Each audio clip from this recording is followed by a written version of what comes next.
Here's a look at Scottie Pippen's rookie year. Not impressive for someone who allegedly saved Michael Jordan in 1988. It's not even impressive for the 5th round draft pick standards. It's even less impressive when you realize he started 0 games, didn't receive 1 vote for Rookie of the Year, and didn't make the All-Rookie team. But remember, this version of Scottie Pippen saved Michael Jordan's career. So this is why I say the Bulls making out of the first round the same year Scottie Pippen joined them is circumstantial. Michael Jordan was the MVP, first team All-NBA, defense and offense, the defensive player of the year, the scoring champ while averaging 35 points per game, and the steals leader. Only 4 players have ever won MVP and defensive player of the year in the same year, but I'm supposed to believe a Scottie Pippen who's a rookie and averaged 7 points per game was the reason Chicago finally made out of the first round. It's obviously ridiculous to say that he was the reason MJ made out of the first round, the same way it's ridiculous to say that LeBron didn't make the playoffs till Larry Hughes came, and that Steph Curry didn't make the playoffs till Harrison Barnes came.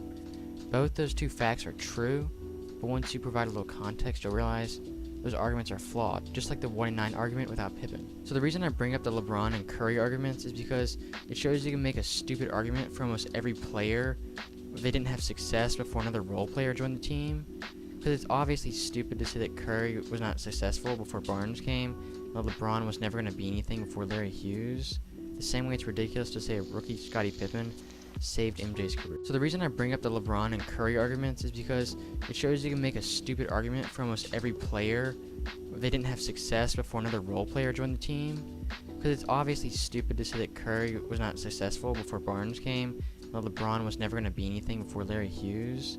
The same way it's ridiculous to say a rookie Scottie Pippen saved MJ's career. So just in case you still think Scottie Pippen saved Michael Jordan in 1988, here's a look at the stats from the first round series against the Cavaliers.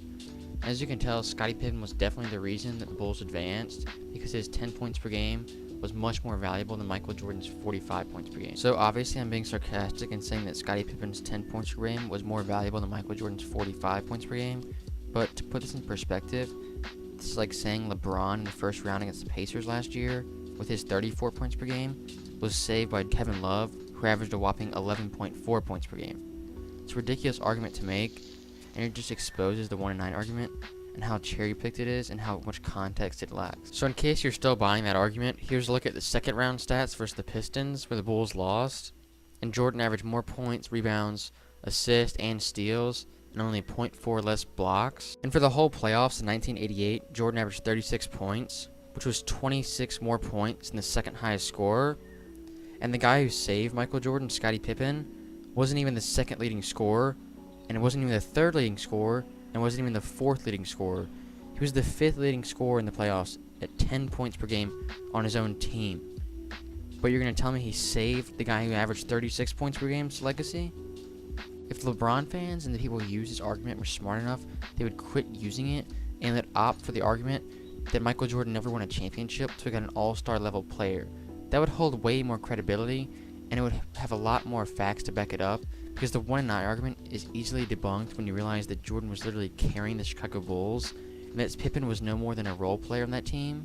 But even if the LeBron fans use that argument that I proposed, I would still come back with Jordan won a championship in 1991 and 1998 without another all-star on the roster, and he never needed 2 all-stars to win a championship, something you can't say about LeBron. So just to summarize this argument, Michael Jordan in 1988, the first year Scottie Pippen arrived, was just approaching his prime, and some would argue had his best season ever when it comes to accolades and stats, as he won MVP and Defensive Player of the Year, as I already stated.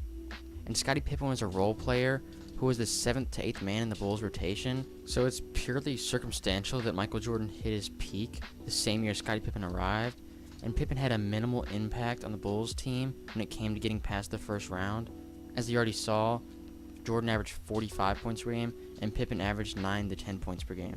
So just to be clear, all that is not saying that Scottie Pippen wasn't a great player, because he eventually became a great player, as we all know, but during his rookie season, he was not the reason the Bulls made it past the first round. And I want to be clear, it's purely circumstantial the Bulls made it past the first round the same year Scottie Pippen joined the team. The same way it's purely circumstantial that LeBron James did not make the playoffs before he got Larry Hughes, or that Steph Curry did not make the playoffs before he got Harrison Barnes. So that concludes the second part of my video, and I hope you guys enjoyed it, and please give me some ideas for future videos in the comments. Thanks for watching, and please stay tuned.